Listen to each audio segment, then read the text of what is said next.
Welcome. In the last lecture, we set up our menu, but it still looks pretty bad, so we're going to theme it. Now, if you're doing this course in early access, you're going to need to go to the resources and download the button hover stylebox PNG, the button stylebox PNG, and the pixel true type font file.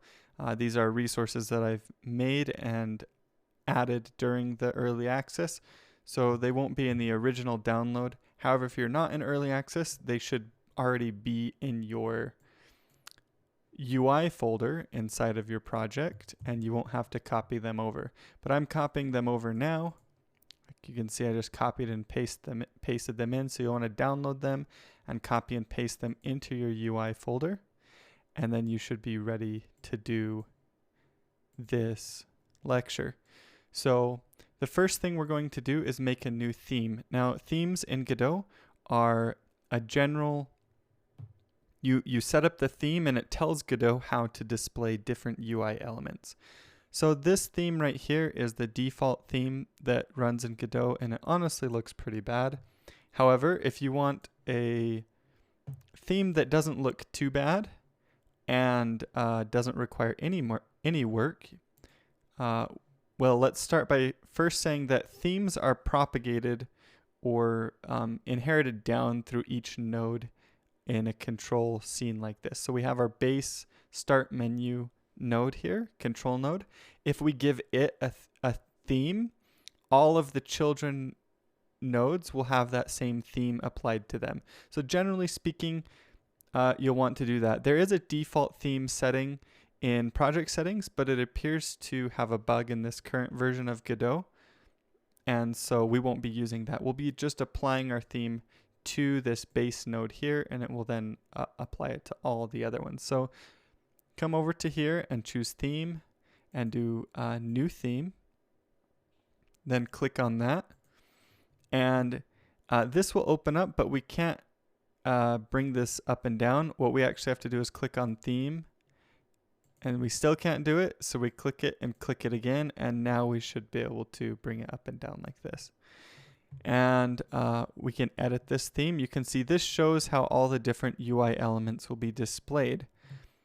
So we've got checkboxes, buttons, and different UI elements that these are different nodes inside of Godot, and this shows how they will all be displayed. So we want to edit this and do create from current editor theme. Now this is a really good way to get a theme really quickly that doesn't look too bad. You can see this looks much better, and it's just using the current editor's theme, and it's a lot cleaner in my opinion. Even here it just already looks nicer on our menu. So we'll save this scene, and we'll come over to our theme, and themes are resources. So we'll click on this little drag down arrow and do save, and come into UI, and we'll save this as default theme.tres, default theme.tres, and save. So now that we've got that, we can reapply this theme to each menu that we make in our game. If we make an options menu or whatever, we can use this theme, and all of our UI will look like this.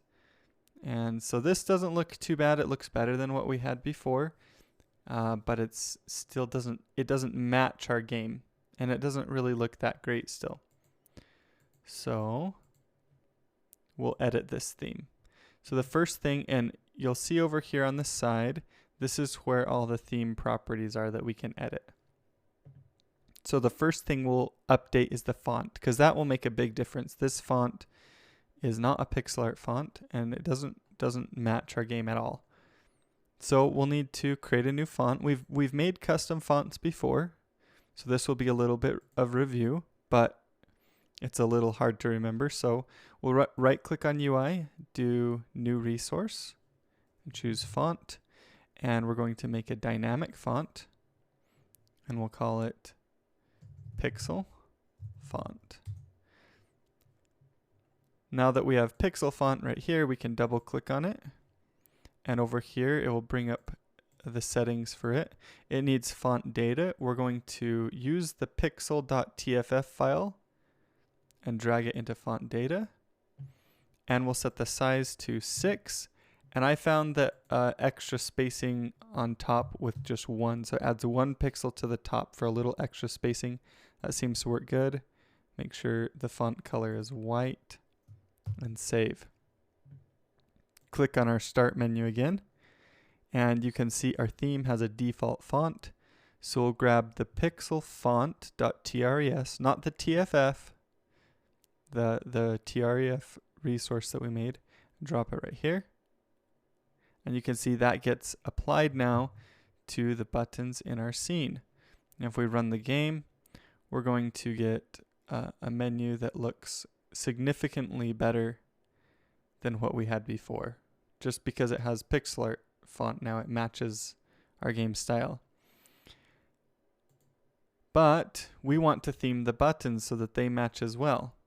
So we will need to create some style boxes. That's how buttons are displayed, is using style boxes. So we'll come over to our UI, we'll right click and we'll do new resource, style box. And there's different style boxes you can use, empty, flat. We're going to use a texture. And we'll call this button style box. And we'll double click on it, and that will give you some more resources over here. We don't want texture region. So this needs a texture, and we're going to drag our button hover style box PNG over to this texture.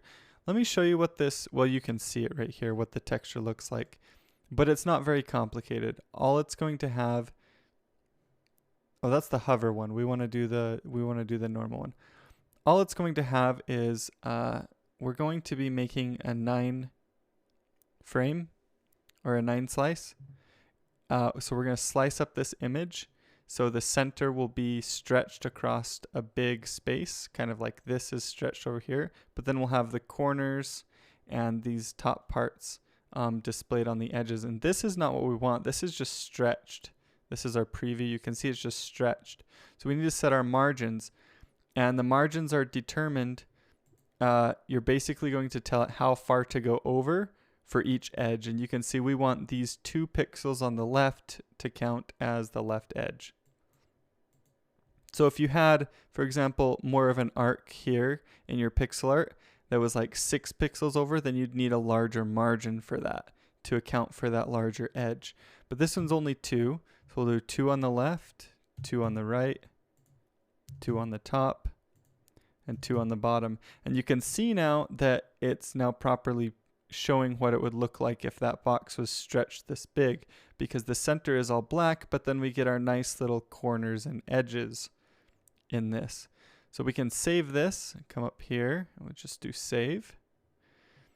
And we'll make another one. Right click on UI, new resource, style box texture. We'll name this one button hover style box. And once we've got that, we'll do the same for it. We'll drag over this texture. Once again, it's stretched out. That looks terrible. We'll set our margins 2, 2, 2, and 2. So it's really easy to create your own textures. You can see this is, anybody could make a small little pixel art texture like this. Okay. Now that both of our style boxes are made, let's see, did the hover one save? I think it did. Now that both of those are made, we can come back into our theme. You can just double click on default theme down here if you like. And we have to do this to get our theme properly set up again. And if we come over here, we can see we don't need to edit a lot of this stuff because it's not used in our menu. Basically, when I'm making a theme, I don't theme everything. I only theme the stuff that I actually need because it's pretty easy to make the sprites and stuff for on the fly and then theme what you actually need, because maybe your game doesn't need tabs or a tree system like this. So only theme what you need. We'll do the buttons because we do need those. So here we click on button, colors, and styles. We'll open up both of those. So for disabled, you can see it's default set to style box flat because of this over here. We'll want to set it to new empty and new empty for both disabled and focused because we don't need those for our game. We only need hover, normal, and pressed. So for hover, we're obviously going to do hover, our button hover style box. And for press, or for normal, we're going to do the button style box. And for press, we'll also do button style box. You can see it updated over here, but our text isn't updating. We want our font color to be white. Our font color disabled, we'll just make that invisible. It doesn't really matter. Our font color hover, we want this to be black. Our icon, click in weird places. Font color pressed, we want this to be white as well. Icon color white and icon color white. Icon color pressed, icon color hover. Because our buttons don't have icons, but you can actually attach icons to buttons if you need to. Once those are set up, we'll want to save our theme. And if we come back up here,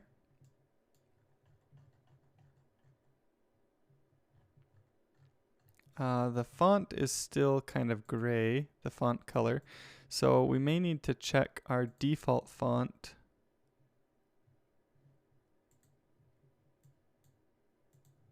There we go. I don't know. Something was a little bit weird with that. I set the default font color to, or the outline color to white, and it seems to have fixed it so they're no longer gray. But now we've got a nice menu using these buttons. We can save and run the game. And you can see it's a lot tighter around our text. You may or may not want that, right? You can see, but our theming is working properly, just how we want. Now, do you want it tighter around the text? If we come out and then come back in, you'll see it will update here in the editor as well. That's up to you, but if you don't, you can select all the buttons and then come into the rect property and set their min size. So maybe 30, no. Maybe 32 height. Oh, that is way too tall. 16 high and 56 wide or something. So you can set their min size and that will force them to have a minimum size. If you have ones that are larger than this, then it will accommodate for the larger as well. But at least if you have the min size set, then they won't be quite so tight around the edges. The other thing you can do is if you come into their size flags, you could change the horizontal. Well, I think that's just set up because of the VBox container. But yeah, so that's how you can set them to not be quite so cramped like they were before. We've got a new game, quit, and load game, and this matches our game quite nicely. So this is one of the most powerful things about Godot, in my opinion.